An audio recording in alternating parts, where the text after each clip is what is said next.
안녕하세요. 반갑습니다. 오늘은 돌아온 고전 같이 읽기. 지난번에 어린 왕자 이야기가 이제 끝이 났죠. 어린 왕자 이야기가 끝이 나고 이번 편부터는 조지 오웰의 동물농장 편입니다.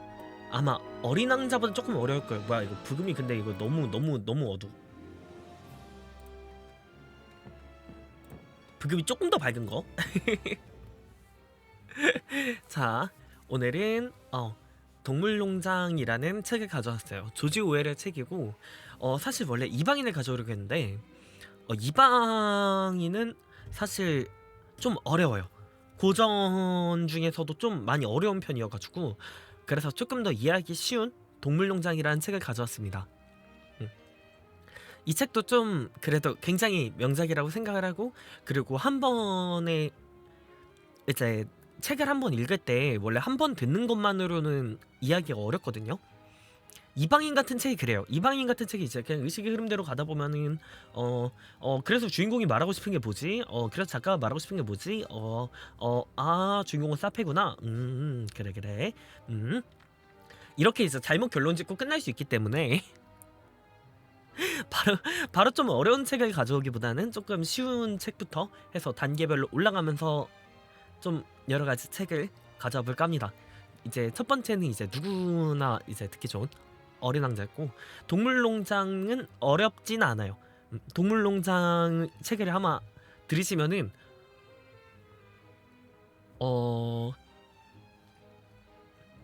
이렇게 현대 사회에 대해서 빗댈 수 있구나, 이렇게 빗댈 수 있구나 하고 바로 이해가 되실 겁니다. 아마 이제 책을 거의 접하지 않으신 초등학생이나 중학생 여러분들도 아마 동물농장이라는 책은 읽으면 바로바로 이해가 될 거예요. 그리고 그렇다고 해서 유치하거나 가치 없는 그런 책은 아니에요.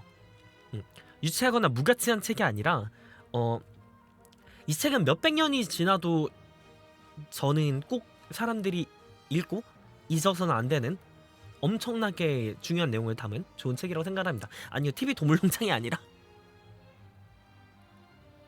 그 땡땡아 이제 주인님 곁에서 잘 살아야 한다. 그 동물농장이 아니라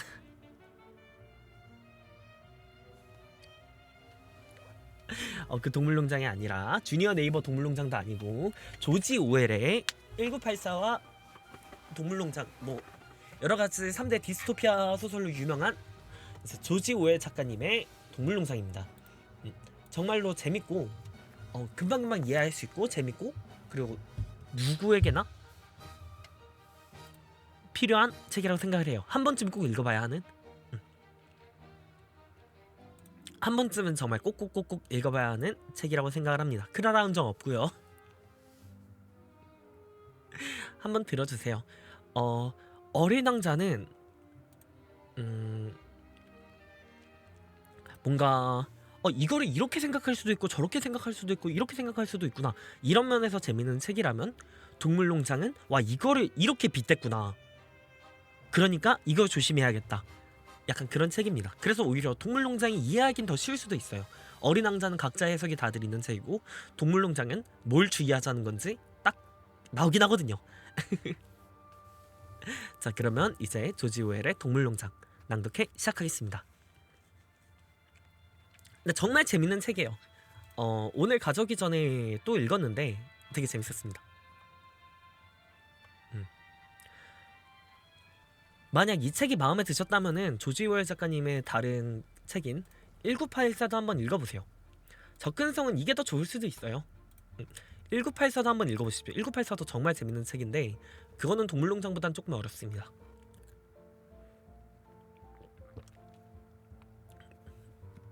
네, 그치만 이제 뭔가 디스토피아류 소설, 그리고 약간 풍자류 소설, 그런 것들을 좋아하게 된다면 읽어볼 법하다.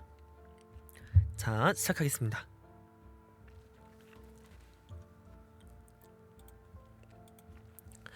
밤이 되자 메이너 농장의 주인 존스는 매일 하던 것처럼 닭장의 문을 잠그고 나왔다. 그러나 그는 술에 너무 취해 닭들이 오가는 쪽 문 닫는 것을 그만 잊어버리고 말았다. 존스는 비틀거리면서 둥그런 불빛이 불금이 너무 신경 쓰여서 조금 잔잔한 걸로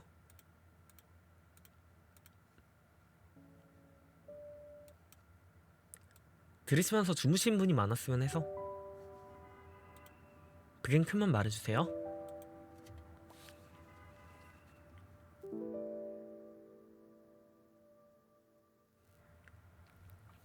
다시 읽겠습니다. 밤이 되자 메이너 농장의 주인 존스는 매일 하던 것처럼 닭장의 문을 잠그고 나왔다. 그러나 그는 술에 너무 취해 닭들이 오가는 쪽 문 닫는 것을 그만 잊어버리고 말았다. 존스는 비틀거리면서 둥그런 불빛이 이리저리 흔들리는 등을 들고 뜰을 비틀비틀 가로질러 갔다. 그러자 그의 손에 들려있는 등의 둥그런 불빛도 걸음걸이에 따라 좌우로 흔들렸다. 그는 본체 뒷문에 이르러 장화를 걷어차듯 벗어 던지고는 주방에 있는 술통에 마지막 남은 맥주 한 잔을 따라 마시고는 아내가 코를 골며 자고 있는 침대로 슬며시 올라갔다. 침실에 불이 꺼지자마자 농장의 모든 축사에서 부시럭거리는 소리와 푸드덕거리는 소리와 함께 이상한 동요가 일기 시작했다. 지난날 동물 풍평회에서 수상한 바 있는 미들 화이트종 수태지인 메이저 영감이 전날 밤 이상한 꿈을 꾸었다. 그 꿈을 다른 동물에게 알리고 싶다는 얘기가 온종일 농장의 동물들에게 들렸는데 잠시만요.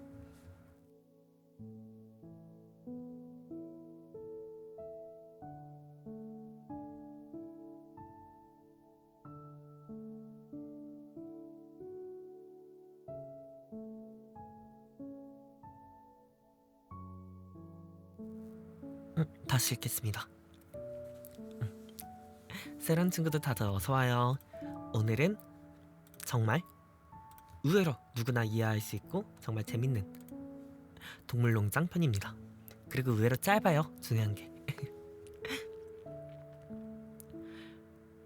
지난달 동물 품평회에서 수상한 바 있는 미들 화이트종 수태지인 메이저 영감이 전날 밤 이상한 꿈을 꾸었다. 그 꿈을 다른 동물들에게 알리고 싶다는 얘기가 온종일 농장의 모든 동물들에게 떠돌았는데 존스가 잠들고 나면 모두가 헛간으로 모이기로 약속했던 것이다.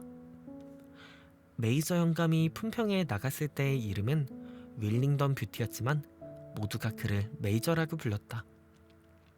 그는 이 농장에서 가장 존경을 받았기에 1시간쯤 덜 자더라도 모두들 그가 말하는 것은 들어야 한다고 생각했다. 큰 헛간의 한쪽 끝에 만들어 놓은 높은 연단 위에는 이미 메이저 영감이 집으로 만든 자리에 편히 앉아 있었고 그의 머리 위로는 대들보에 줄로 매어 단 등이 걸려 있었다. 메이저 영감은 12살이라는 나이를 속일 수 없어. 최근에는 살이 쪄서 뚱뚱했지만 여전히 위엄이 넘치고 송곳니를 한 번도 자른 적이 없었지만 거칠게 보이지 않는 현명하고 인자한 얼굴을 하고 있었다. 다른 여러 동물들이 벌써부터 도착하여 제각기 나름대로의 편안한 자세를 취하고 자리를 잡기 시작했다. 제일 먼저 블루벨, 제시, 핀처 등 3마리의 개가 도착했고 그 다음은 연단 바로 앞에 있는 집단 위에 앉은 돼지들이 차지했다. 암탉은 창문턱에 앉았고 비둘기들은 석가래 위로 퍼덕거리며 날아올라가 앉았다. 양들과 암소들은 돼지들 바로 뒤에 엎드려 되새김질을 시작했다. 마차를 이끄는 말인 복서와 클로버도 함께 들어와 집단 속에 있을지도 모를 어떤 작은 동물을 밟지는 않을까 하며 아주 조심스럽게 주위를 살피며 천천히 걸음을 옮겨 털이 숭숭 나있는 널쩍한 발굽을 조심스럽게 떼어놓았다.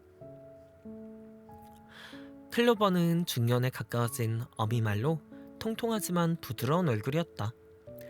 그렇지만 네 번째 새끼를 낳은 후로는 예전의 모습을 찾지 못하고 있었다. 복서는 키가 18뼘이나 되는 무척 큰 짐승으로 보통 말 2마리를 합친 것만큼이나 힘이 셌다. 코를 따라 밑으로 난 하얀 줄무늬 때문에 약간 멍청한 인상을 주었다. 사실 그는 똑똑한 축에는 들지 못했지만 착실함과 더불어 엄청난 작업 능력으로 널리 존경을 받고 있었다. 말 다음으로 튄 염소들인 뮤리엘과 당나귀 벤자민이 도착했다. 벤자민은 이 농장에서 나이가 가장 많았고 성질도 몹시 까다로웠다. 그는 거의 말을 하지 않았는데 가끔 내뱉는 말들이 을의 어딘가 냉소적인 얼굴에 비웃기까지 하는 습성이 있었다. 예를 들자면 그는 신께서 파리를 쫓으라고 꼬리를 주셨지만 자신에게 있는 꼬리도 그리고 파리도 빨리 없어져 버렸으면 좋겠다는 식이었다. 그는 또한 농장에 살고 있는 동물 가운데 웃지 않기로 이름이 났으며 누군가가 왜 웃지 않아요? 물으면 그는 웃을 만한 거리가 없으니까 이렇게 대답하곤 했다. 2마리의 말이 막 자리를 잡자 어미를 잃은 새끼 오리가 한때 몰려와 가냘프게 삐약삐약 울며 자기들이 밟히지 않을 장소를 부산을 떨어가면서 이리저리 돌아다녔다. 클로버가 그의 커다란 앞다리로 새끼오리 둘레에 벽을 치듯 감싸주자 새끼오리들은 그 안에 편안히 자리 잡아 잠들어 버렸다. 마지막으로 존스 씨의 경마차를 끄는 멍청하면서도 예쁘장한 흰색 앞말 몰리가 사탕 한 조각을 씹으면서 잔뜩 교태를 부리고 걸어 들어왔다. 그녀는 우아하게 앞줄 가까이에 자리를 잡고는 그녀의 주름이 잡힌 붉은 리본을 자랑하며 다른 동물의 시선을 끌었으면 하고 바라면서 그녀의 하얀 갈기를 몇 번씩이나 흔들어댔다. 그리고 맨 마지막으로 고양이가 들어왔다. 고양이는 평소와 마찬가지로 어디가 가장 따뜻할까? 하고 두리번거리다가는 복서와 클로버 사이로 비집고 들어갔다. 그녀는 내내 메이저가 하는 말에는 관심도 기울이지 않고 그저 기분 좋은 듯 가르렁 거리고 있었다. 뒷문 위 횃대에서 자고 있는 길든 까마귀 모제스만 제외하고는 이제 모든 동물들이 다 모였다. 메이저는 모두 편안히 자리를 잡고 주의 깊게 기다리는 것을 보고 헛기침을 한 번 한 다음 목소리를 가듬어 연설을 시작했다.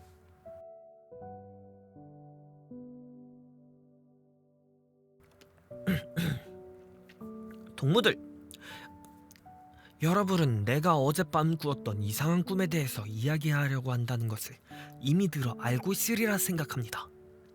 그러나 그 꿈 이야기는 나중에 하겠소. 그것보다 먼저 해야 할 이야기가 있기 때문이요. 동무들, 나는 이제 여러분과 함께 오랫동안 지낼 수가 없을 것 같습니다. 그래서 무슨 일이 있어도 내가 죽기 전에 내가 이미 알고 있는 지혜를 여러분들에게 꼭 전해주는 것이 내 의무라고 생각하는 바요. 나는 매우 오래 살았고 내 돼지우리에 누워 시간을 혼자 많이 생각해보았소. 그러나 나는 동물들과 더불어 살고 있는 이 세상에서 삶의 본질이 무엇인가 하는 것을 나름대로 이해하고 있다고 해도 크게 잘못된 것은 없을 듯하오. 내가 지금 여러분들에게 말하고 싶은 것도 사실은 그 점에 대한 것이오. 자, 동무들, 우리들이 영위하고 있는 삶의 본질은 무엇이라고 생각하오? 우리는 지금 우리의 삶을 직시하며 똑바로 생각해봅시다. 우리의 삶은 초라하고 고되며 아주 짧습니다. 우리는 이 세상에 태어나서 간신히 우리의 생명을 유지할 수 있을 정도의 먹이를 얻고 일할 수 있는 자들은 마지막 한 방울의 힘이 닿을 때까지 일하도록 강요받고 있어. 그리고 우리가 쓸모없게 돼버리는 순간 우리는 가차없이 지독히 처참하고 소름 끼치게 도살당하고 맙니다. 영국에서 살고 있는 동물치고 늙음하게 행복이나 평화롭게 사는 여가의 참다운 뜻을 아는 동물은 하나도 없어. 영국에 살고 있는 동물들은 모두가 자유롭지 못합니다. 동물의 삶이란 그저 절망과 노예의 삶에 지나지 않습니다. 이것은 명백한 진리입니다.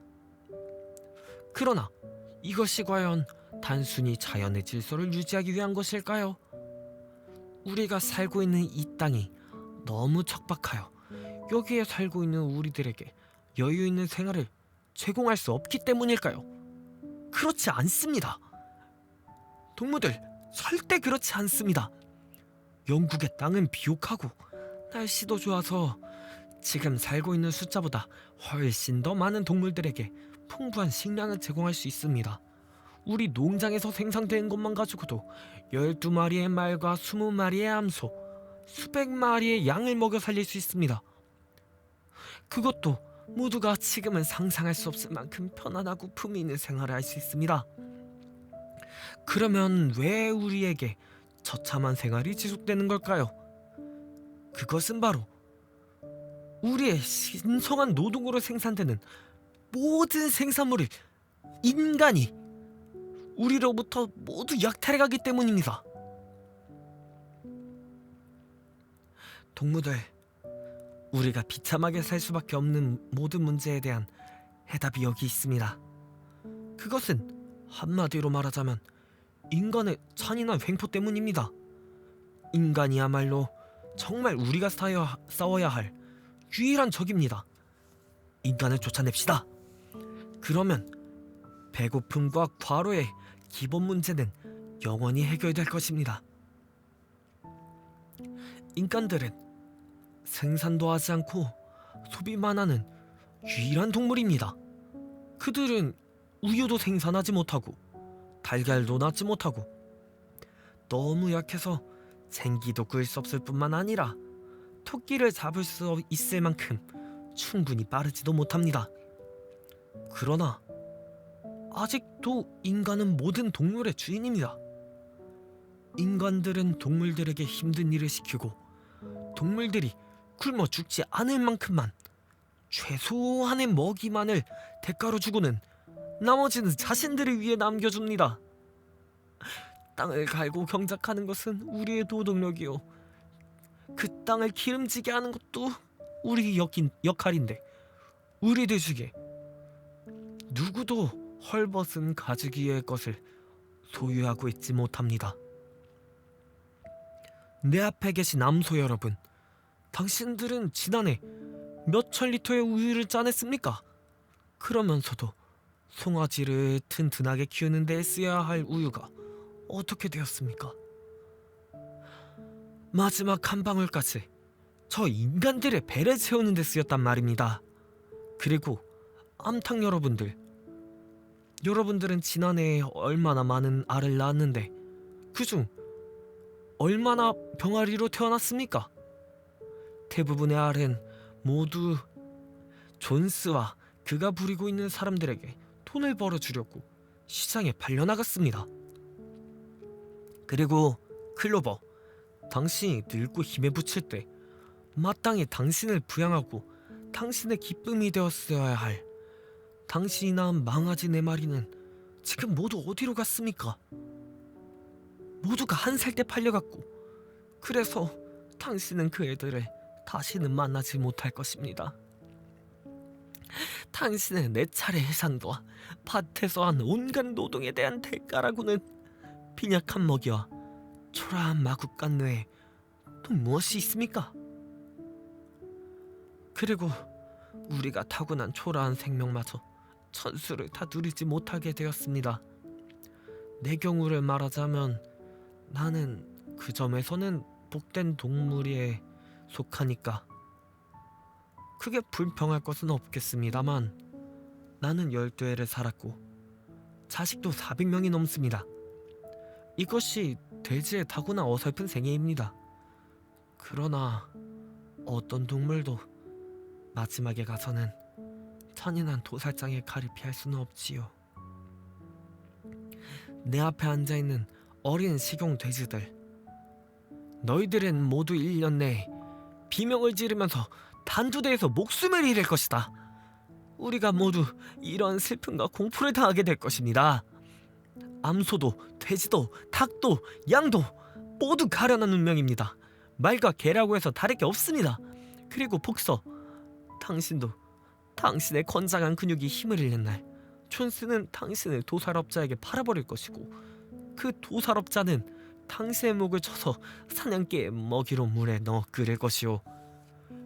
또한 개의 경우도 그들이 늙어서 이가 빠지면 촌스는 개의 목에다가 벽돌을 매달아 가까운 연못에 빠뜨려 죽일 것이요.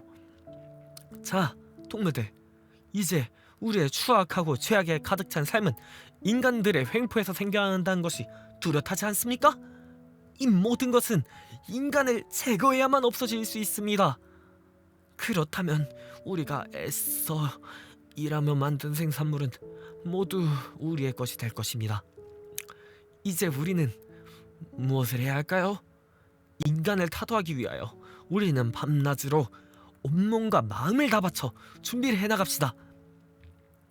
동무들이여, 내가 여러분들에게 간절히 전하고 싶은 것은 바로 이것입니다.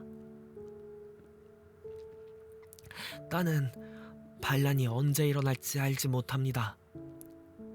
그러나 불을 보듯 확실한 것은 시간의 차이는 있을지 모르지만 언젠가는 정의가 실현되리라는 것입니다. 동무들, 여러분들은 짧은 여생이나마 늘 이점을 잊지 마시기 바랍니다. 그리고 무엇보다도 우리 미래 세대가 승리를 얻을 때까지 계속해서 투쟁해야 하겠습니다. 여러분들의 결의가 흔들려서는 절대로 안 된다는 점을 잊지 말아야 합니다. 어떠한 가문이설에도 여러분들은 현혹되어서는 안 됩니다. 인간과 동물은 공동의 이익을 가지고 있으며 한쪽의 번영이 다른 쪽의 번영이 된다고 말하더라도 귀를 기울이지 마십시오. 그것은 모두 새빨간 거짓말입니다. 인간은 자기 자신 이외에 어떤 동물의 이익도 원치 않습니다. 그런 만큼 우리 동물들은 효과적이고 정당한 투쟁을 위해 완전한 단합과 철저한 동지애를 바탕으로 다시금 굳게 뭉쳐야 합니다. 모든 인간은 우리의 적인 반면 모든 동물들은 우리의 동지입니다.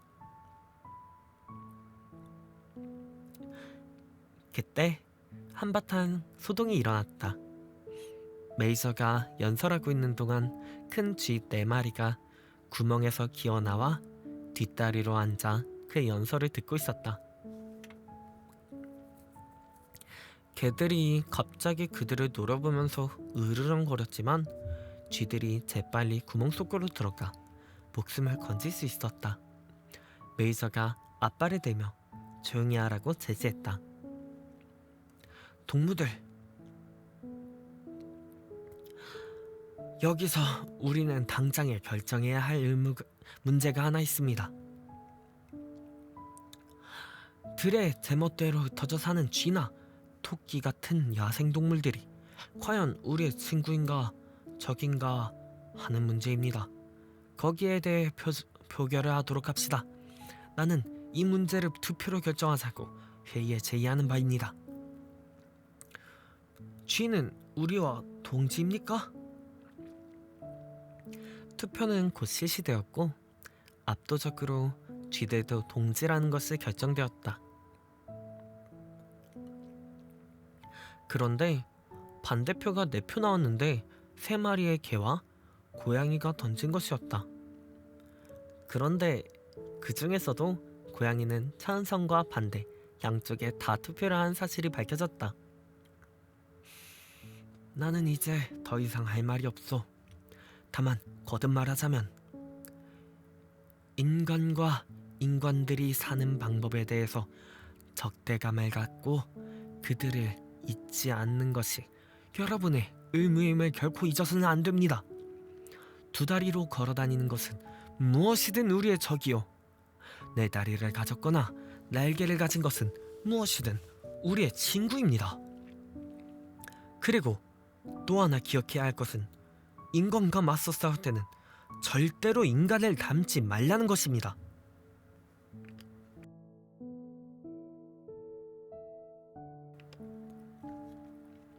설령 여러분들이 인간을 정복했을 때도 그들의 악덕은 절대로 답습하지 말아야 합니다. 어떤 동물도 집에서 살며 침대에서 자거나 옷을 입거나 술을 마시거나 담배를 피우거나 돈을 만지거나 장사를 하면 절대 안 됩니다. 인간의 습관은 모두 악입니다. 그리고 무엇보다 가장 중요한 것은 어떤 동물도 같은 동물을 억압해선 안 된다는 것입니다.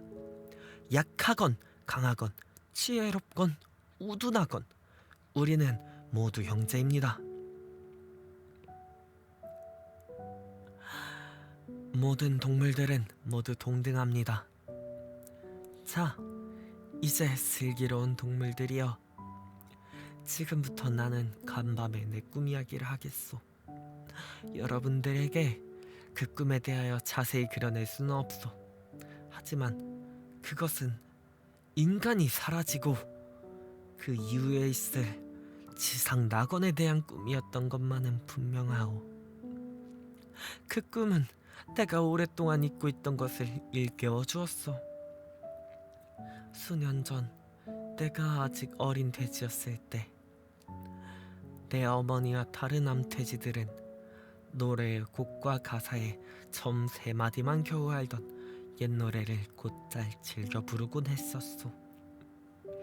어렸을 땐 나는 그 노래의 곡을 알았었는데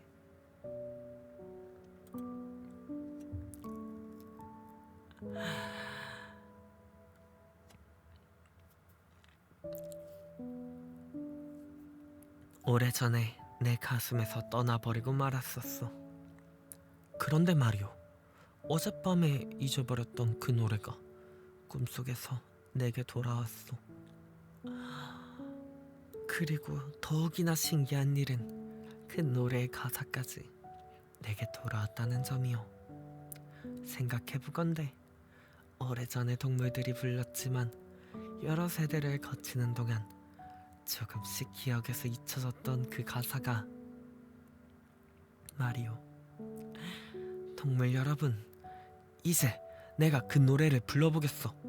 나는 늙어서 목소리는 거칠 테지만 여러분들은 내가 부르는 노래를 배워서 부른다면 더 잘 부를 수 있을 것이오.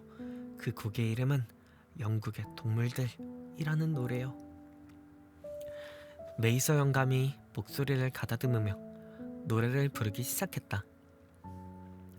그가 말한 대로 음성은 거칠었지만 꽤 잘 불렀고, 그 노래는 누구나 함께 부를 수 있는 클레멘타인과 라쿠카라차와 비슷했지만 아주 감동적인 노래였다.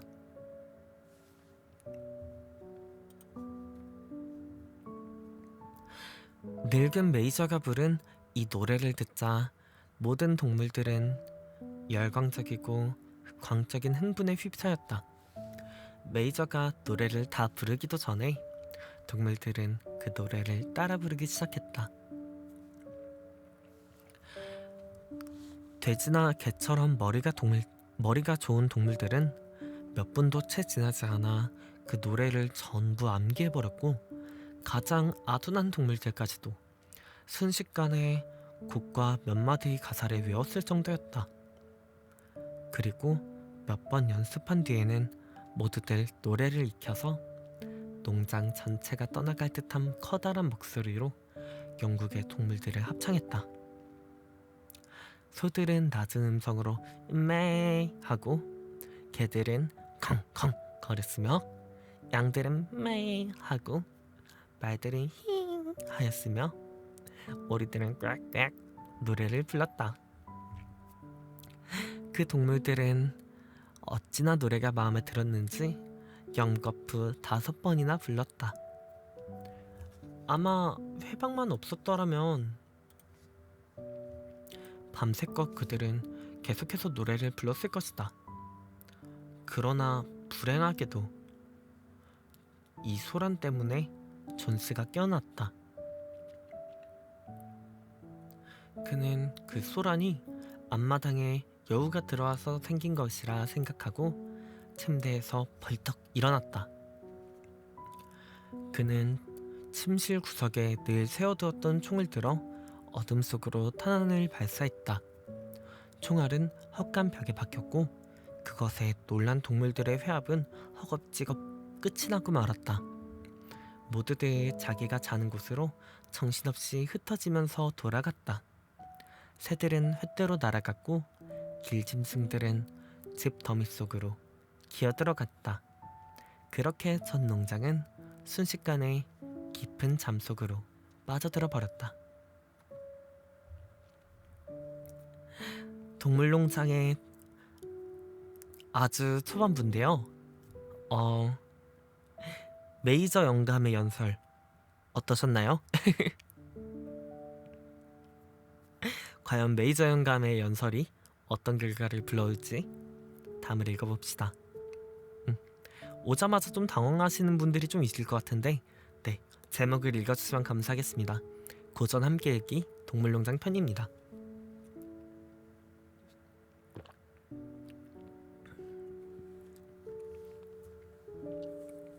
네, 동물농장은 한 부분만 들어서는 이해가 안 돼요. 스토리를 봐야 돼요. 그래서 한번 들으셨다면 끝까지 들으시는 걸 추천드립니다. 근데 끝까지 들으면 후회 안 해요. 정말 명작입니다.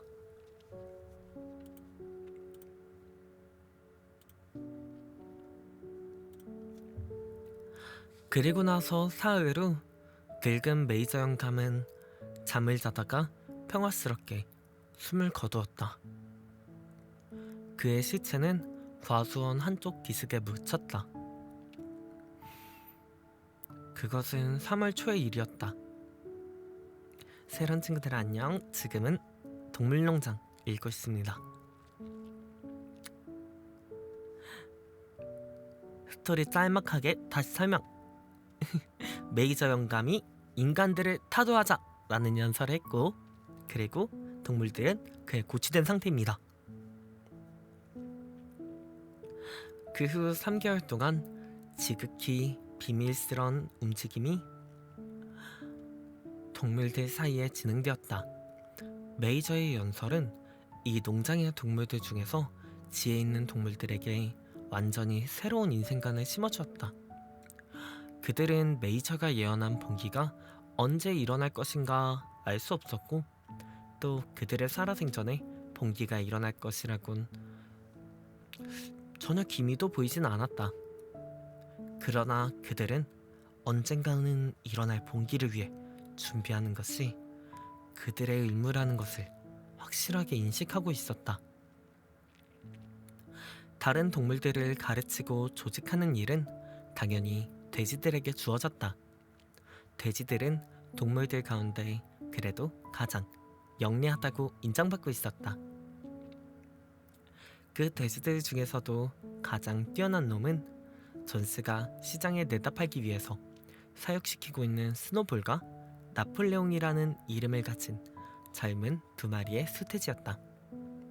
나폴레옹은 체격이 크고 사납고 거칠게 보인다. 이 돼지는 메이너 농장에서는 유일한 버크셔종의 수돼지로 말솜씨는 그리 뛰어나지는 않으나 일단 한번 마음먹은 것을 그대로 행하는 강한 추진력이 있다고 소문이 나 있었다. 스노볼은 나폴레옹보다 더 쾌활하고 말도 잘하며 창의력도 풍부하지만 나폴레옹처럼 옹골찬 성격은 없다고 알려져 있다. 이 농장에 있는 그 밖의 다른 수돼지들은 모두 식용돼지였다. 그중 가장 소문난 놈은 스컬러라는 작고 뚱뚱한 돼지였다.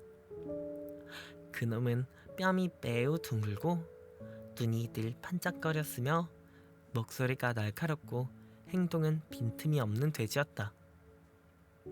그는 재기 넘치는 연설가로 좀 어려운 문제점을 의논할 때면 이리저리 뛰면서 꼬리를 내두르는 습관이 있는데 그런 몸짓이 동물들에겐 매우 설득력이 있는 것으로 작용했다.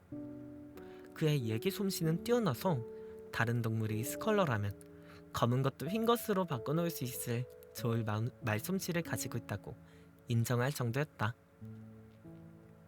이 세 돼지들은 메이저 영감의 가르침을 치밀한 사상체계로 용의주도하게 만들어 놓고 거기에 동물주의라는 이름을 붙였다. 그는 한 주에도 몇 차례씩 존스가 잠들고 난 후 헛간에서 비밀 회합을 갖고 다른 동물들에게 동물주의의 원리를 설명해 주었다. 처음 시작할 때 그들은 동물들의 우둔함과 무관심 때문에 무척 애를 먹었다. 어떤 동물들은 자기들이 주인님이라고 부르는 존스에게 충성할 의무가 있는 게 아니냐라고 말하거나 존스가 우리에게 먹을 것을 주고 있는데 만약 그거 없어지면 굶어 죽을 거 아니야? 라는 유치한 말까지 했다. 또 어떤 동물들은 우리가 죽은 후에 일어날 일을 왜 우리가 걱정해야 해요? 라고 묻기도 하고 이 보험기가 어떻게 되든 결국 일어나게 되어 있는 거면 우리가 그것을 위해서 준비하든 안 하든 무슨 차이가 있는 것이지요? 하고 퉁명스럽게 물었다. 돼지들은 그것이 동물주의의 이념에 위배된다. 그들을 이해시켰다. 그러나 그 질문들 중 휜 앞말인 몰리가 한 질문만큼 어리석은 질문을 한 동물은 없었다. 그녀는 스노볼에게 봉기 후에도 여전히 사탕은 있을까요? 라 물었던 것이었다. 없소. 스노볼은 딱 잘라 말했다. 이 농장에선 사탕을 만들 방법이 없소. 게다가 당신에겐 사탕이 필요 없소. 당신은 당신이 원하는 대로 길이야 마른 풀을 먹게 될 것이오. 그럼 그때에도 내 갈기에 리본을 달아도 될까요? 하고 몰리가 또 물었다. 동무, 당신이 그처럼 좋아하는 그 리본들은 모두 인간이 만들어준 노예의 상징이오. 당신은 사유가 리본보다 더 가치 있는 것이라는 점을 이해해 주었으면 좋겠소. 몰리는 이에 동의했지만 그렇게 확신하는 것 같은 음성은 아니었다. 그리고 돼지들은 길들인 까마귀 모제스가 퍼뜨려 놓은 거짓말을 반박하느라고 쉴 새 없이 뛰어다녀야 했다. 존스가 특히 귀여워하는 동물인 모제스는 능숙한 연설가로 첩자이며 밀고자였다. 그는 동물이 죽으면 가게 되는 설탕사탕산이라는 신비한 나라의 존재에 대해 알고 있다고 주장했다. 그곳은 높은 하늘 구름 너머 어딘가에 있다고 모제스는 말했다. 설탕사탕산에는 클로버가 1년 내내 사시사철 만발하고 울타리에는 사탕과 기름을 짜는 데 쓰이는 아마씨 과자가 자랄 뿐 아니라 일주일이 모두 일요일이라고 말했다. 동물들은 입만 나불대고 일은 하지 않는 모제스를 미워했으나 몇몇 동물들은 은근히 설탕사탕산을 믿는 눈치를 보였다. 돼지들은 설탕사탕산 같은 허황된 곳은 있을 수 없어 라고 말했지만 그들을 타일러 알아듣게 말하는 데는 진땀을 빼었다. 새로운 친구들 안녕하세요. 지금까지 동물농장을 읽고 있습니다. 새로운 분들을 위한 줄거리 또 간략 설명. 지금 동물들이 인간을 타도하자, 봉기를 일으키자 라는 준비를 하고 있습니다. 지금 동물들은 인간이 지배하는 농장에 살고 있고요. 그리고 그것은 돼지들이 주도하고 있습니다. 돼지들의 가장 성실한 제자는 마차를 이끄는 말인 복서와 클로버였다. 이들 둘은 스스로 생각하는 것은 거의 아무것도 할 수 없었으나 일단 돼지들을 선생으로 받아들이자 그들에게 전해들은 이야기를 무조건 모두 받아들인 다음 간단하게 요약하여 다른 동물들에게 충실히 전했다. 그들은 어김없이 헛간의 비밀 집회에 참석하여 모임이 끝날 때면 언제나 영국의 동물들 노래를 힘차게 불렀다. 그러나 봉기는 지금의 상황으로 보아 모두가 예상했던 것보다 훨씬 빨리 그리고 매우 쉽게 이룩될 것처럼 보였다. 지난 수년간 존스는 비록 동물들에게 가혹하긴 했지만 매우 능력 있는 농장주였는데 요즘에는 일을 포기하다시피 하면서 매일매일 지내고 있었다.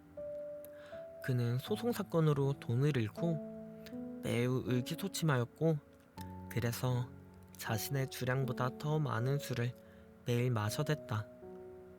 때로는 며칠씩이나 식당에 있는 나무 의자에 축 처져 신문을 읽고 술을 마시며 때때로 빵 껍질을 맥주에 적셔 모제스에게 먹이면서 소일하곤 했다. 주인의 눈치만 살피며 요령껏 일하던 일꾼들은 게을러서 들의 잡초가 무성해졌으며 건물 지붕은 손질해야 할 곳 투성이었고 울타리도 여기저기 허술해졌고 동물들도 제대로 먹지 못했다.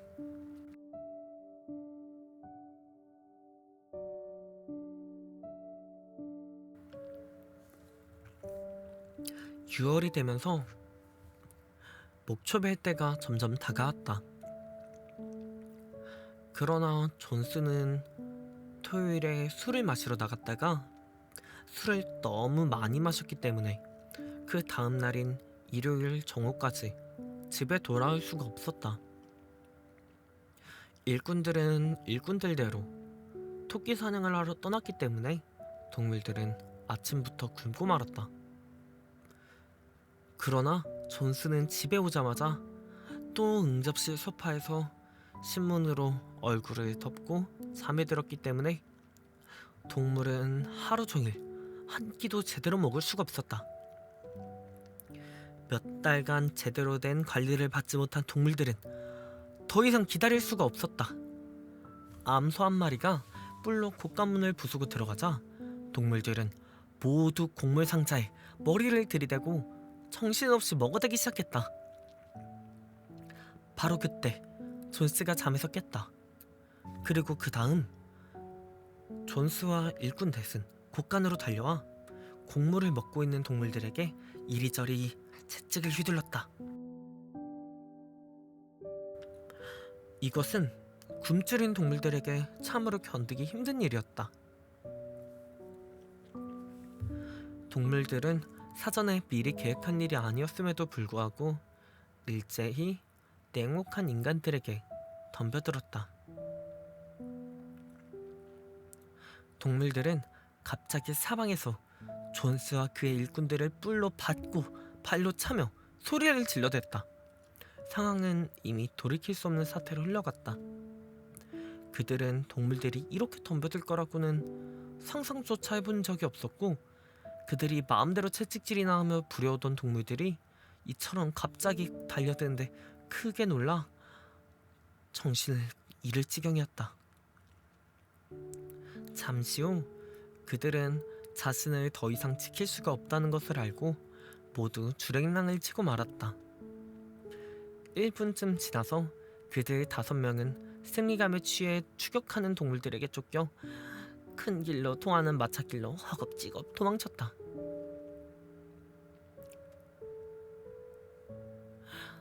한편 동물들은 존스와 그 일꾼들을 큰 길로 쫓아버리고는 5개의 판자로 만든 문을 굳게 걸어 닫았다. 그리하여 자신들도 무슨 일이 일어났는지를 거의 알지 못한 사이에 봉기는 성공적으로 수행되었다. 이제 존스는 추방되고 메이너 농장은 그들의 것이 되었던 것이다. 처음 얼마 동안 동물들은 그들에게 갑자기 닥친 행운이 실감나지 않았다. 그들이 먼저 이 농장 어디에도 이제 인간이 없다는 것을 확인이라도 하듯이 모두가 한데 어울려 농장 경계선을 빙빙 돌아 뛰어다니는 것이었다. 그리고 그 다음에 농장 건물로 뛰어 돌아와 가증스러운 존스의 통치 흔적을 하나도 남김없이 깨끗이 닦아내버렸다. 이 외양간 끝에 마구간이 있었다. 동물들은 그 방을 부수고 달려들어가 제갈, 콧뚜레, 개사슬 그리고 칼 모두 우물에 던져버렸다. 고삐, 굴레, 가죽 눈가리개, 치욕스러운 꿀주머니 모두 마당에 짚인 쓰레기불에 던져버렸다. 채찍도 역시 불에 던져버렸다. 동물들은 채찍이 불 속에서 타오르는 것을 보자 모두 기뻐 날뛰었다. 스노볼도 장날이면 을에 그들에게 장식하면 하던 갈기와 고리 그리고 리본을 불 속에 던져버렸다. 리본이란, 스노볼이 말했다. 의복처럼 인간의 상징으로 생각해야 합니다. 동물들은 모두 옷을 입지 말아야 합니다. 복선은 이 말을 듣자마자 여름철이면 귓가에 몰려오는 파리를 막기 위해 썼던 작은 밀짚 모자를 가지고 와서 다른 것과 함께 불 속에 내팽겨쳐 버렸다. 순식간에 동물들은 존스를 기억하게 하는 것은 모두 부수었다. 그리고 나서 나폴레옹은 그들을 헛간으로 데려가 각자에게 정량보다 2배나 많은 옥수수를 나누어 주었고 모든 개에게는 비스킷을 2개씩 각각 나누어 주었다. 그리고 나서 그들은 영국의 동물들 노래를 처음부터 끝까지 7번이나 계속 불렀다. 그 후 밤이 되자 동물들은 이제껏 맛보지 못했던 달콤한 잠에 빠져들었다. 그리고 그들은 다음날 새벽에 보통처럼 잠에 깨어서는 문득 어제 있었던 영광스러운 일을 기억하고 모두가 함께 목장으로 달려나갔다. 목장의 약간 아래쪽에는 거의 농장 전부를 내려다볼 수 있는 언덕이 있었다. 동물들은 언덕 꼭대기로 몰려가 빛나는 아침 햇살을 받으며 사방을 둘러보았다. 그렇다. 그것들은 이제 모두 그들의 것이다. 지금 눈앞에 펼쳐있는 모든 것들이 다 그들의 것이다. 그런 황홀한 생각에 젖어 그들은 이리저리 뛰어다니기도 하고 공중으로 팔짝팔짝 뛰며 기뻐했다. 그들은 이슬이 맺힌 풀 위로 뒹굴면서 달콤한 여름풀을 한 입 가득 베어물고 검은 흙덩이를 발로 차며 그 향긋한 냄새를 맡았다. 그런 다음 동물들은 농장 구석구석을 들러보면서 말할 수 없는 감탄에 젖어 곡식이 자라는 밭과 과수원, 연못, 덤불들을 경이롭게 구경했다.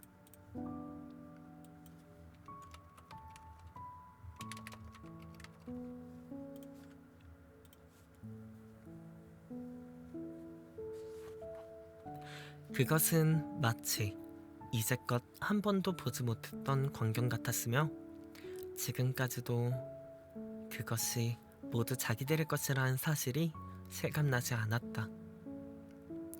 잠시 후 그들은 농장 건물로 되돌아와 건물 밖에 조용히 멈춰 섰다. 이건 역시 그들 것이었다.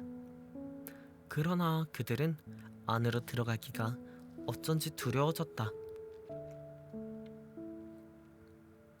그러나 잠시 후 스노볼과 나폴레옹이 어깨로 문을 들이받아 열자 동물들은 무엇이라도 무서웠을까봐 아주 조심스럽게 일렬로 들어갔다. 그들은 발끝으로 이방 저방을 돌아다니고서는 소근거리는 소리 외에는 말소리를 내지 않았다. 그리고 주의하면서 믿을 수 없으리만큼 화려한 사치품들인 깃털 매트리스로 만든 침대, 거울, 말털들로 만든 소파, 응접실의 벽난로 위에 걸린 빅토리아 여왕의 석판화 등 경외감을 갖고 바라보았다. 그들이 층계를 내려올 때 몰리가 어디론가 혼자서 사라진 것이 밝혀졌다. 그들이 되돌아가서 찾아보니 아주 훌륭한 침실에 남아있는 그녀를 발견할 수 있었다. 그녀는 존스 부인의 옷장에서 파란 리본을 꺼내어 어깨에 걸치고는 아주 바보 같은 태도로 거울에 비친 자기 자신의 모습에 감탄하고 있었다. 다른 동물들은 그녀를 아주 혹독하게 비난하며 밖으로 나왔다. 부엌의 벽에 걸려있던 약간의 햄 조각을 가지고 나와 고이 땅에 묻었고, 취사되어 있는 맥주통은 복서가 발굽으로 차서 깨뜨렸다. 그러나 그 밖에 다른 집안 물건에는 전혀 손을 대지 않았다. 동물들은 즉석에서 그 농장 건물을 박물관으로 보존하자는데 모두 동의했다. 또한 어떤 동물도 여기에서 살아서는 안 된다 라는 것도 결정되었다. 동물들이 아침 식사를 마치자 스노볼과 나폴레옹이 그들을 다시 불러 모았다. 동무들! 스노볼이 말했다. 지금은 아침 6시 반이고 우리 앞에는 긴 하루가 있어. 오늘 우리는 목초를 걷어들이기 시작해야 하오. 그러나 우리는 먼저 해야 할 일이 있어. 이제야 밝히는 바지만 돼지들은 지난 석 달 동안 존스의 자식들이 쓰다가 쓰레기통에 버린 낡은 찰자법 교본을 가지고 독학으로 읽기와 쓰기를 배웠다는 것이었다. 나폴레옹은 검은색과 흰색 페인트통을 가져오게 해서 큰 길로 통하는 5 판자 문 앞으로 모든 동물들을 이끌고 갔다. 그 다음에 스노볼이 2 앞다리 사이에 붓을 끼우고 문짝 맨 위에 적힌 메이너 농장이라는 표시를 페인트로 지워버리고 그 자리에다 동물농장이라고 썼다. 이제부터 동물농장이 이 농장의 이름으로 불려지게 될 것이다. 이 일을 마치자 그들은 다시 질서정연하게 농장 건물로 되돌아왔다. 거기서 스노볼과 나폴레옹은 커다란 헛간벽에 세워두었던 사다리를 가져오라고 말했다. 돼지들은 지난 석 달 동안의 연구 끝에 동물주의의 원칙을 7계명으로 요약하는 데 성공했다.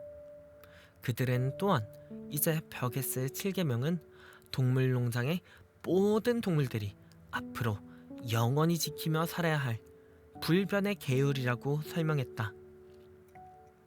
스노볼은 무척이나 힘들게 사다리 위로 올라가 일을 시작했고, 스컬러가 아래 몇 계단에서 페인트통을 양손에 받쳐 들고 있었다. 계명은 멀리 떨어진 곳에서도 읽을 수 있을 만큼 커다란 흰 글자로 타르치를 한 벽 위에 쓰여졌다. 7계명. 2 다리로 걷는 자는 누구든지 적이다. 4 다리로 걷거나 날개를 가진 자는 모두 우리의 친구다. 어떤 동물도 옷을 입어서는 안 된다. 어떤 동물도 침대에서 자서는 안 된다. 어떤 동물도 술을 마셔서는 안 된다. 어떤 동물도 다른 동물을 죽여서는 안 된다. 모든 동물은 평등하다. 그것은 아주 깔끔하게 쓰여졌다. 몇 개 틀린 부분이 있긴 했지만 말이다. 스노볼은 다른 동물들을 위해 큰 소리로 7계명을 읽어주었다. 동물들은 모두 고개를 끄덕이며 완전한 동감의 뜻을 표했고, 좀 영리한 놈들은 즉시 7계명을 외우기 시작했다. 자, 동무들! 목초밭으로 갑시다. 존스와 그 일꾼들보다 더 빨리 거둬들일 수 있다는 것을 명예로 여기도록 합시다. 그러나 이때 얼마 전부터 매우 불편하게 보이던 암소 3마리가 커다랗게 울었다. 그들은 24시간 동안 우유를 짜지 않았기 때문에 매우 아팠기 때문이다. 그러자 돼지가 그들의 우유를 짜주었다.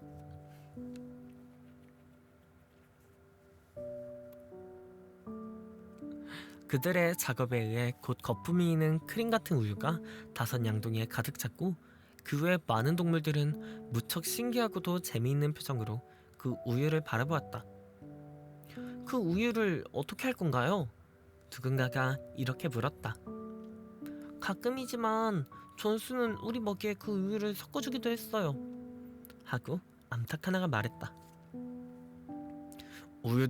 우유에는 신경 쓰지 마시오 동무들. 양동이 앞에 서서 나폴레옹이 소리쳤다. 그것은 잘 처리될 것이오. 지금 당장 수확이 더 중요하오. 스노볼 동료가 지도할 거요. 나도 몇 분 내로 뒤따르겠소. 동무들 앞으로 가시오. 목초가 기다리고 있소.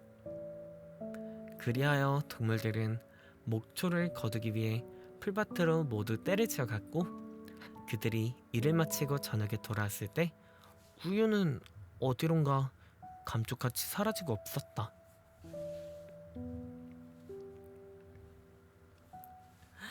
동물농장의 초반 부분인데 어떤가요? 결국 동물들이 인간을 몰아내는데 성공했어요. 어떤가요? 어떤가요?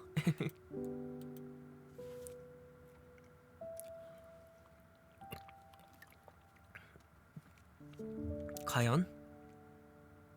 근데 이 소설은 사실 막 웃으면서 보거나 힐링하거나 따뜻한 마음을 가질 수 있게 되거나 그런 책은 아니에요 사실.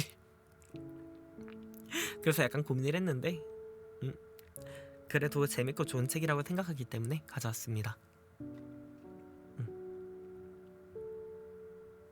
자, 다음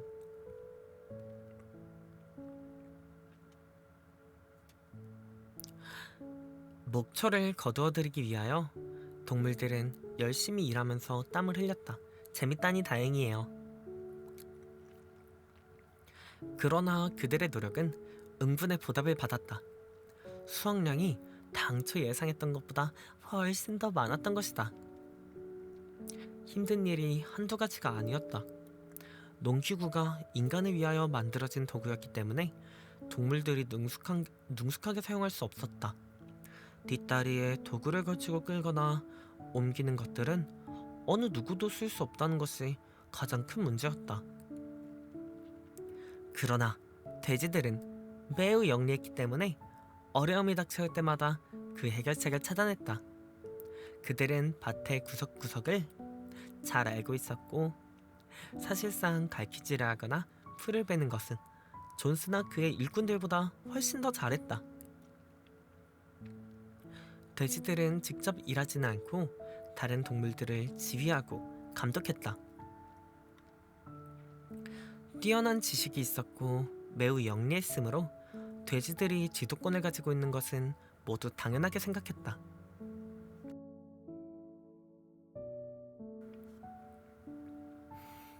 복서와 클로버는 자기 몸에 재초기와 썰애를 달고 경우에 따라서 이랴 동무! 하고 소리치며 뒤따르는 돼지들과 함께 쉴 새 없이 들판을 돌아다녔다. 아주 하찮은 일까지 모든 동물이 참여하여 목초를 뒤집고 모으는 일을 하였다. 심지어 오리와 암탉도 하루 종일 햇볕 속을 왔다 갔다 하면서 부리로 목초를 물어날랐다.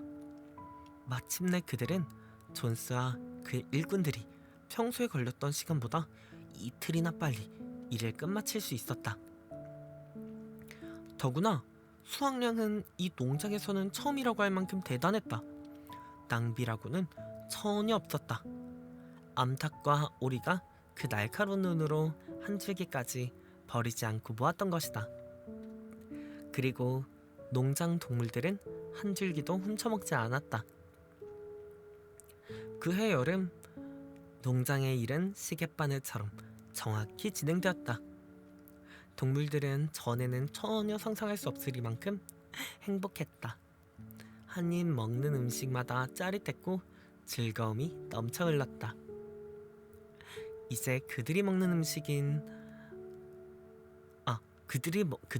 음식은 인색한 주인이 조금씩 나눠주는 먹이가 아니라 그들 스스로를 위해 자신들이 땀 흘려 생산해낸 음식이었다. 쓸데없이 일은 하지도 않고 놀고 먹기만 하는 인간들이 없어지자 동물들이 먹을 음식의 양이 훨씬 많아졌다. 비록 동물들이 스스로 이용하고 있지는 않았지만 실시간도 훨씬 많아졌다. 그러나 그들은 많은 어려움에 부딪혔다. 예를 들자면 그 해가 저물어 곡식을 거두어 들일 때는 농장에 탈곡기가 없었기 때문에 옛날식으로 곡식을 발로 밟아 털고 입김을 불어 껍질을 날려버려야 했다. 그러나 현명한 돼지와 훌륭한 근육을 가진 복서가 늘 이런 어려움을 헤치고 나갔다. 복서는 모든 동물들의 영웅이었다. 그는 존스 시대에서도 훌륭한 일꾼이었지만 이제는 말 3마리보다도 더 많은 일을 하는 것 같았다. 농장의 모든 일이 그의 굳센 어깨를 사용해야만 해결되는 날도 있었다. 아침부터 밤까지 그는 일이 가장 어려운 곳에서 항상 밀고 당기고 하였다. 또한 그는 스탁 한 마리에게 부탁하여 아침에 다른 동물들보다 30분 일찍 자기를 깨우도록 일렀다.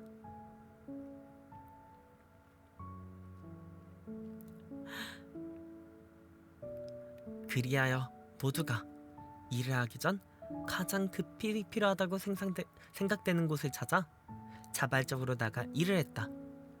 무슨 문제가 생길 때나 어려움에 부딪힐 때 그는 내가 좀 더 일하지! 라고 말하곤 했는데 그는 그것을 개인적인 좌우명으로 삼고 있었다. 모두들 각자 자기의 능력에 따라 열심히 일했다. 예를 들면 암탉거우리는 바닥에 흩어진 이삭들을 모으는 일로 수확대 10말 정도의 곡식을 건졌다. 아무도 훔치지 않았고 아무도 자신에게 돌아오는 먹이의 양에 대해 투덜대지도 않았으며 옛날에 늘 일어났던 서로 싸우고 시기하는 일은 거의 사라졌다.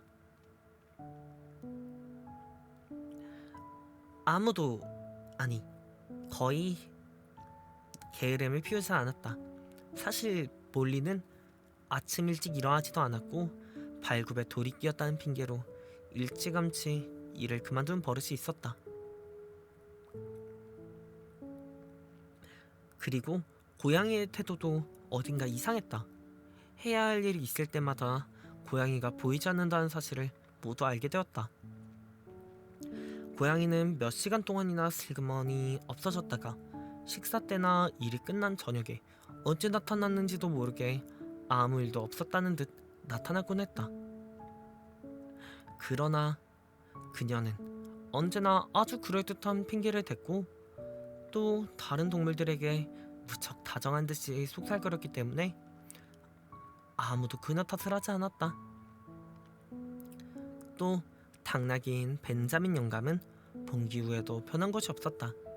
그는 꾀를 부려 일을 하지 않은 것은 아니고 그렇다고 일을 자진해서 열심히 한 것도 아니었다. 존스 시대와 똑같이 느리고 완고한 태도로 덤덤히 지냈다. 누군가 그에게 물었다. 존스가 사라진 지금이 더 행복하지 않나요? 그렇게 물으면 당나귀는 그저 그렇게 말했다. 당나귀는 오래 살지. 당신들 중 누구도 죽은 당나귀를 본 적이 없을 거야. 알쏭달쏭한 소리만 했기 때문에 다른 동물들은 그저 그 아리송한 대답으로 만족하고 말아야 했다. 일요일에는 일을 하지 않았다. 아침 식사는 평소보다 1시간 늦었고 식사가 끝난 다음에는 한 번도 거르지 않고 매주일 거행되는 의식이 있었다. 제일 먼저 길을 올리는 개양식이 있었다. 스노볼이 마구간에서 존스 부인이 쓰던 낡은 초록색 책상볼을 찾아내어 거기에다 흰 페인트로 달구과 뿔을 그렸던 것이다. 그것이 매주 일요일 아침마다 농장 정원의 개양대에 개양되었다. 스노볼은 이 기의 바탕인 초록색은 늘 푸른 등판을 오늘 약간 졸린가봐요. 들판을 상징한 것이고, 말국과 뿔은 모든 인간이 추방되고 새롭게 세워질 동물공화국을 상징한다고 설명해 주었다. 개양식이 끝나면 모든 동물들은 미팅이라고 불려지는 총회를 하려고 큰옥간으로 행진에 들어갔다. 여기서 다음 주에 할 작업이 계획되고 각종 결의안을 제출해서 토론하고 통과시켰다. 결의안의 제안자는 언제나 돼지들이었다. 다른 동물들은 표결하는 방법은 이해할 수 있었지만 결의안의 제안자는 언제나 돼지들이었다. 돼지들 중에서도 스노볼과 나폴레온이 가장 적극적이고 가장 열띤 토론을 벌였다. 그러나 이들의 의견이 서로 일치된 적은 한 번도 없었다. 둘 중에 하나가 무슨 의견을 내놓으면 다른 하나는 늘 거기에 반대하는 의견을 내놓았다. 과수원 뒤에 작은 목장을 너무 늙어 일할 수 없게 될 동물들을 위해 휴게실을 짓자는 결의했을 때도, 그리고 각종 동물에 대한 정확한 은퇴 연령에 관해서는 활발한 토론이 벌어졌다. 총회는 늘 영국의 동물들을 재창하는 것으로 끝났고 오후는 오락시간으로 보냈다. 돼지들은 마구간을 자신들의 본부로 정했다. 그들은 여기서 저녁 때마다 농장집에서 가져온 책을 통해 대장장이일, 목공일, 그리고 그 밖에 생활에 필요한 기술들을 연구하였다. 스노볼은 다른 동물들을 자신이 이름 붙인 동물위원회를 구성하는 일로 분주했다. 그리고 그는 이 일에 집념을 갖고 열성을 다했다. 암탉들에게는 계란생산위원회, 암소들에게는 꼬리청결연맹, 야생동물 재교육위원회, 양들에게는 순백모운동 등등 여러가지 조직을 만들었다. 그것뿐만 아니라 읽고 쓰는 것을 학습할 학급도 편성하였다. 그러나 이런 시도는 대체로 실패로 돌아갔다. 야생동물을 길들이려는 계획은 시작과 함께 깨졌다. 그들은 전과 똑같이 행동하려고만 했으며 관대하게 대우해주면 그것을 이용하려고만 할 뿐이었다. 고양이가 이 재교육위원회에 참가하여 며칠 동안은 매우 고무적인 모습을 보였다. 하루는 그녀가 지붕 위에 앉아 손이 닿을 수 없이 떨어져 앉아있는 참새들과 이야기를 해보았다. 그녀는 모든 동물들이 이제 모두 친구가 되었으니 원하는 참새는 이리 와서 자기 발등에 앉아도 좋다고 말했다. 그러나 참새들은 가까이 오려 하지 않았다. 모든 것이 실패했음에도 불구하고 읽기반과 쓰기반은 대단한 성공을 거두었다. 가을이 되었을 때는 거의 모든 동물들이 어느 정도 읽고 쓸 수 있게 되었다. 돼지들이야 이미 능숙하게 읽고 쓸 수 있었다. 또한 개들은 아주 잘 읽을 수 있을 만큼 공부했지만 7계명 외에 다른 것을 읽는 데에는 아무런 흥미를 느끼지 못했다. 염소 뮤리엘은 개보다도 더 잘 읽을 수 있었다. 그래서 때때로 쓰레기 더미에서 찾아낸 신문 스크랩을 다른 동물에게 읽어주곤 했다. 당나귀 벤자민은 어떤 돼지보다도 더 잘 읽을 수 있었지만 자신의 능력을 한 번도 나타낸 적이 없었다. 그는 자기가 알고 있는 한 읽을 만한 가치를 지닌 것은 아무것도 없다 라고 말하곤 했다. 클로버는 알파벳 전부를 암기했지만 단어를 짜맞출 줄은 몰랐다. 그들의 영웅 복서는 알파벳의 D 이상으로 넘어갈 수 없었다. 그는 커다란 발굽을 가지고 A, B, C, D를 쓰고는 귀를 뒤로 축 늘어뜨리고 때로는 앞머리를 흔들면서 글자를 뚫어지게 바라보며 온 힘을 기울여 그 다음 알파벳을 기억해내려고 애썼지만 결코 성공하지 못했다. 정말 그는 몇 번이고 E, F, G, H를 배워 익혔지만 그 글자를 외우고 있을 때는 A, B, C, D를 잊어버리곤 했다. 마침내 그는 처음 4글자만으로 만족하기로 했고 그나마 기억을 새롭게 하기 위해서 하루에도 한두 차례씩 그 글자들을 써보곤 했다. 몰리는 자기의 이름을 이루는 글자 6개 외에는 더 이상 배우려 하지 않았다. 그녀는 작은 나뭇가지로 예쁘게 자기 이름을 써놓고는 꽃 한둥 제가 분명 졸립니다. 지난 시간에는 딱히 잘못 읽거나 하지 않았는데 오늘 좀 실수를 많이 하네요.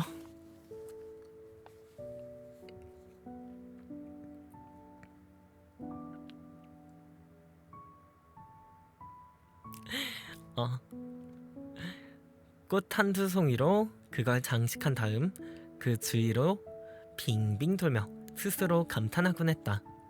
그 밖에 다른 동물들은 A자 이상을 배울 수가 없었다.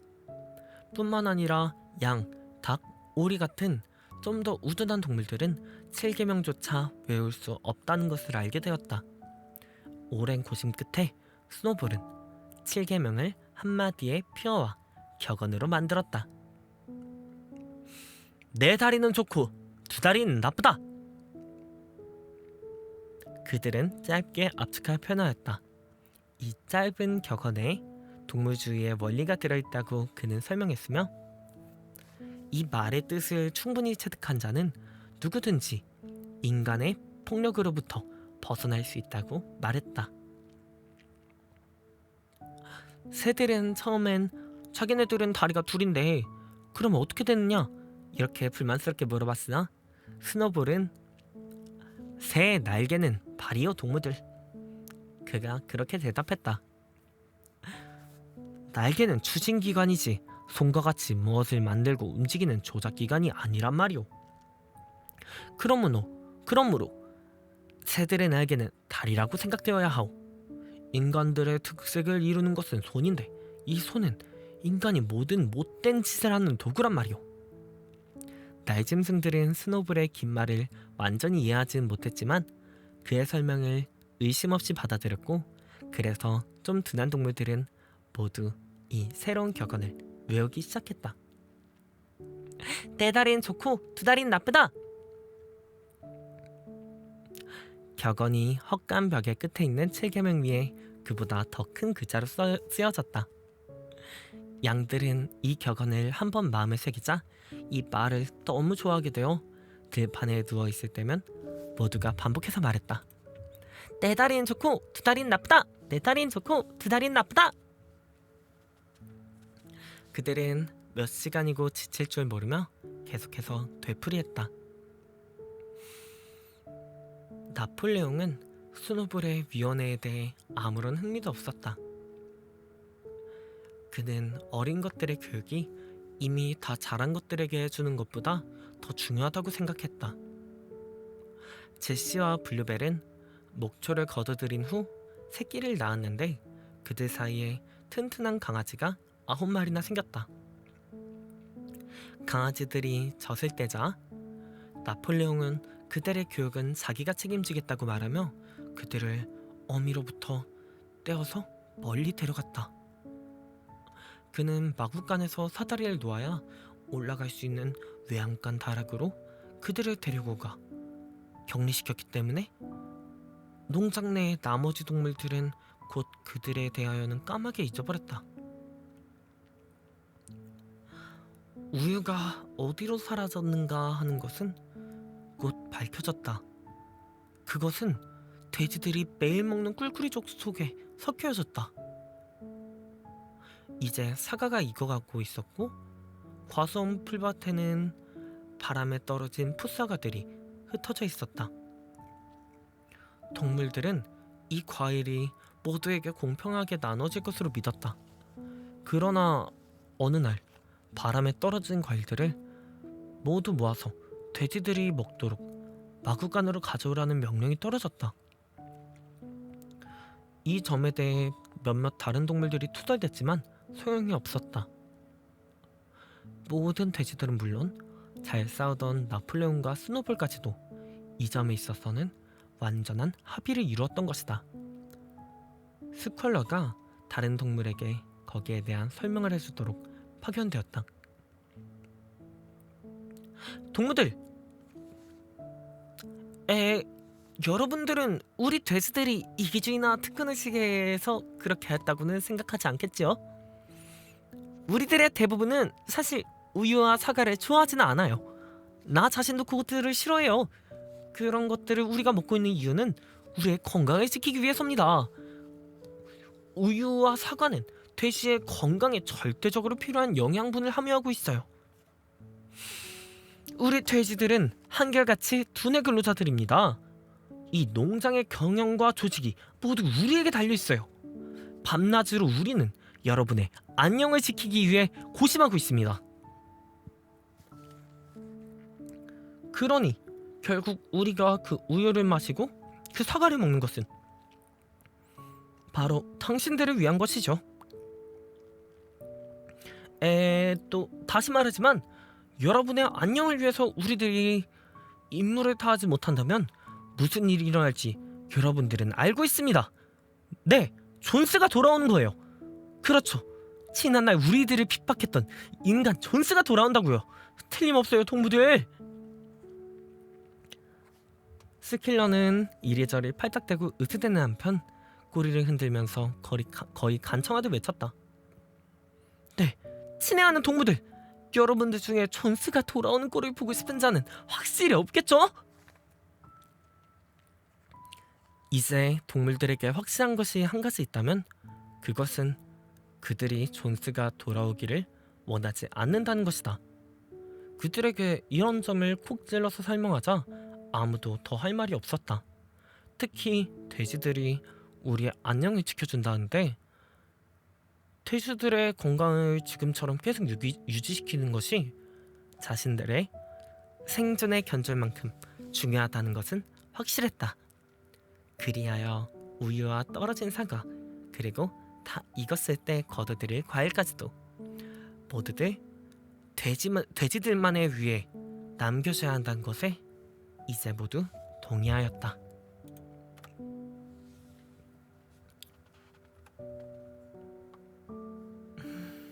자,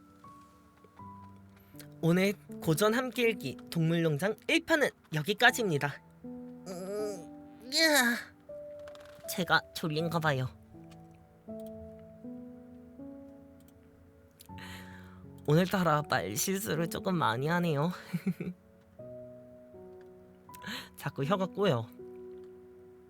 그래서 오늘은 여기까지 하고 자러 가보겠습니다. 다음 주에는 동물농장엔 어떤 일이 있을지 이게 정말 보면 볼수록 재밌어요. 이야기 전개가 지루할 틈이 없습니다. 저는 이 소설을 참 좋아해요. 그리고 정말 필수 교양 수준으로 읽어야 한다고 생각하기 때문에 꼭 읽어주셨으면 합니다. 같이 들어주셨으면 해요. 현실이 참 잘 떠오르는 소설이에요. 자, 오늘 방송 봐주신 모든 여러분들 정말 진심으로 감사드리고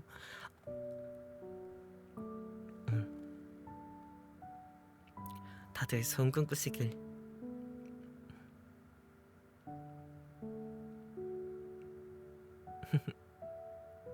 이번 주는 3번밖에 방송을 못해서 조금 아쉬워. 대신에 더 열심히 준비해서 재충전해서 훌륭하고 즐거운 방송을 만들어 나가겠습니다. 양보단 질이 좋은 방송으로. 그리고 양을 가득 채워줄 방송도 꼭 기획해 둘게요. 형들이랑 잘 놀고 올게요.